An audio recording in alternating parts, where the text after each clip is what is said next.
राजा विक्रमादित्य और बेताल की कहानियां केवल मनोरंजन के लिए नहीं हैं, बल्कि इनमें गहरी नैतिक शिक्षा भी छिपी होती है। एक दिन बेताल ने राजा विक्रम को एक कहानी सुनाई। एक नगर में वीरवर नाम का एक साहसी और बुद्धिमान युवक रहता था। एक बार उसने एक राजकुमारी को देखा और उसे दिल से चाहने लगा। लेकिन राजकुमारी का विवाह तभी संभव था जब कोई उसके द्वारा रखी गई परीक्षा को पास कर सके। राजकुमारी ने घोषणा की कि जो भी 3 रातें उसके महल में बिना डरे गुजार देगा, वही उससे विवाह कर सकेगा। वीरवर ने यह चुनौती स्वीकार कर ली।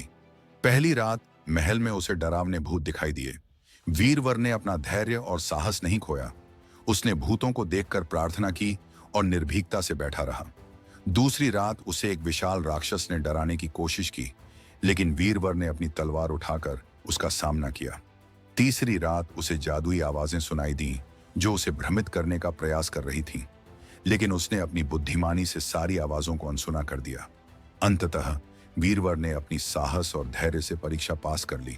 राजकुमारी ने उसका सम्मान किया और दोनों का विवाह हो गया। बेताल का प्रश्न। बेताल ने पूछा, राजा विक्रम, वीरवर को यह सफलता कैसे मिली? क्या यह केवल साहस का परिणाम था या और भी कुछ?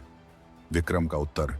राजा विक्रम ने कहा, वीरवर की सफलता केवल उसके साहस पर निर्भर नहीं थी, बल्कि उसकी बुद्धिमानी और धैर्य ने भी महत्वपूर्ण भूमिका निभाई।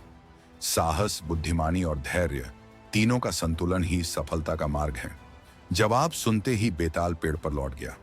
इस कहानी से हमें यह सीख मिलती है कि जीवन की चुनौतियों का सामना केवल साहस से नहीं, बल्कि धैर्य और बुद्धिमानी से भी करना चाहिए।